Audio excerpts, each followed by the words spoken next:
Today is going to be a tour of the photos that I have in my OBS system that you're going to be familiar with, and it's a broad range of equipment having to do with the spray foam and coatings industry.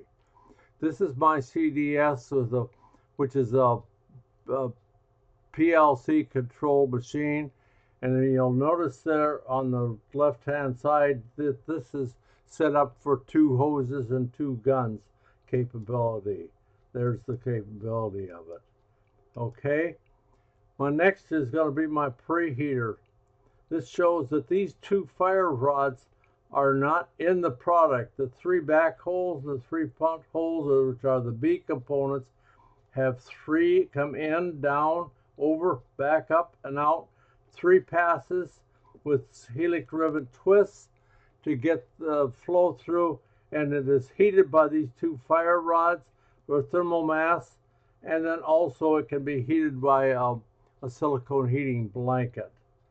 Next is going to be, that shows another one of it. This is the pumps which you've seen already in one of the others. I'm going through it. This is part of my generator system with the circuitry and panels. This is part of a DI gun, which is a 4-hole impingement mixer. We'll talk about that someday if you want to. This is a Kohler Lombardini diesel engine I'm trying to sell. I have an extra one. And this is a picture of my battery-operated generator, which is running, and it's capable of doing it. I just don't have enough larger capacity batteries. I want to get to the full iron, or they're the batteries that are the solid state batteries. That's what I'm waiting for. Okay, there it is running there. And okay, this is the diesel engine running the generator right now at about 1800 RPM. And it comes around and shows the front. Over here. This is looking at the end and the circuit breaker system.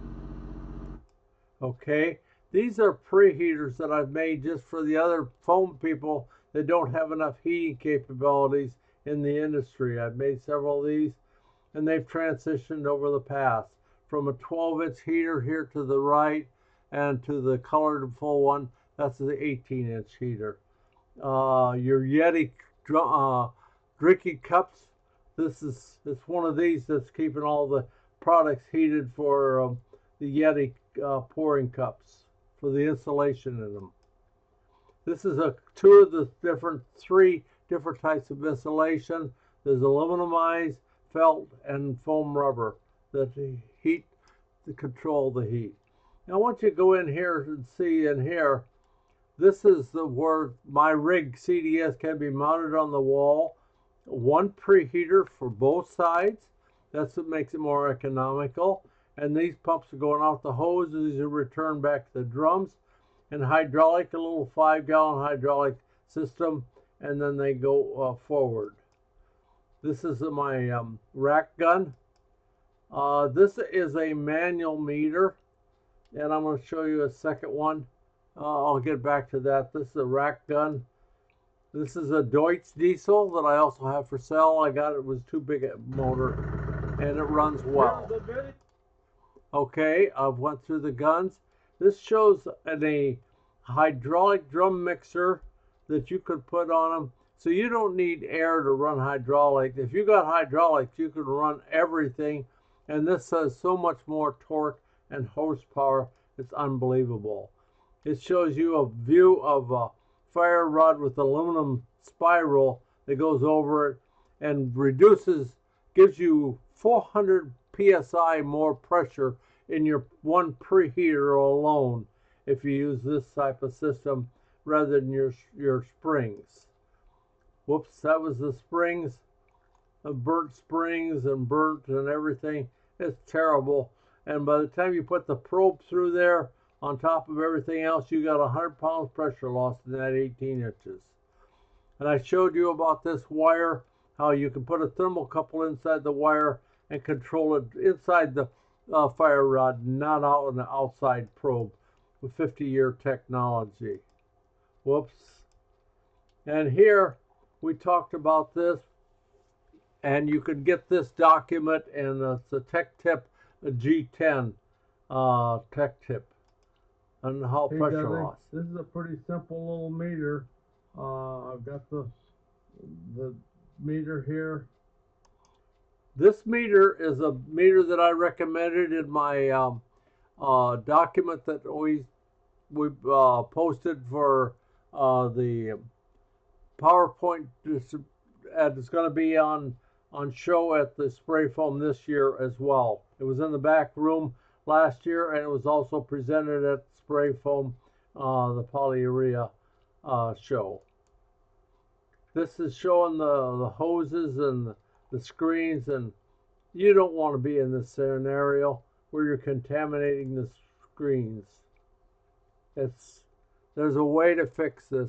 You don't put the deals. The generator is at about a 4 on a vibration and about an 83 on the decibel sound right now at this point in time. And you can see that generator right now is running on batteries only. And that technology is here, saving you any fuel. If you had solid state batteries, you could run the whole day and not be spending a $200 a day for fuel, $1,000 a week, or $54,000 a year on fuel, and you won't be contaminating the environment, putting out CO2 or any of the above. This I see as a working for the pressure, and it'll replace what's being used with all the diesel generators out there, which California is going to be coming down on, I'm sure, in the next few years. Okay, this is the control cabinet with the cabinet cover on it. This is holes. This is showing some of my insulated and heated supply hoses that go from the drum to the pumps. And the other one. This is showing the digital, the analog type temperature control, how digital could jump around a lot where the analog is better. This is showing my special hose fittings on the inside. This is a temperature controller on my big machine now. I now have new labels on it, and it's a big machine. It's got a wheelchair that pulls it for going into high rises, for doing high rise renovation on perimeter walls. This is back in here. This is showing this again. That's the corner where the directional goes out and sprayed. There's the hydraulic pump. It's a 9-gallon per minute pump on a 5-gallon tank with a 5-gallon horsepower or 5 horsepower single phase motor with a filter system. These are my hose whips. There's a bunch of hose whips the way I put them together. This I've showed you on the screen slides, all the different ways that they can be done. This is the little manual machine. It's on a little cart like a 8900 paint pump cart. This is showing it with the new labels and stuff on it. It's all ready to go. And I can double up the hydraulic pressure on this by just putting another unit by itself right underneath and keep this doubled up for high volume flow. I showed this to you. We talked about it a little bit. Between a 7,000 particle and an 80 mesh screen, or the blue, which is a 42,000, allows a 17,000 particle to go through, and 40 screen mesh. Okay, that's some of the combinations and setups. Your manifold with number 4 JIC fittings, your typical Y strainers, and manual ball valves if you didn't have a manifold system. Oh, I want to go back one more. Whoops, there. This is a vortex, showing a vortex with your drum mixer, and I'm going to talk about that in depth someday. This is pulling too deep a vortex which it can entrain air into your system if you get your fluids come down too low and you have too much mixer velocity going. I did have, let me go back here. There's a proper vortex. Is keeping its distance a little more, and that's something that you should be very aware of when you're using drum mixers.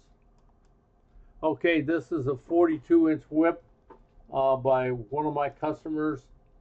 This is the side controls, particle size conversions we talked about, charts,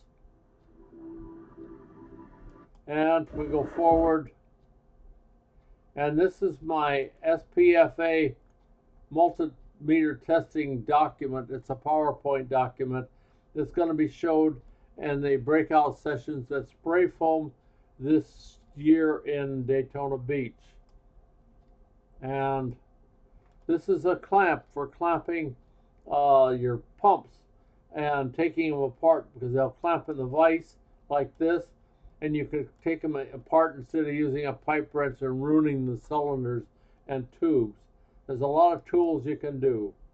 This is about the pumps and different pumps and the guns. I showed you this.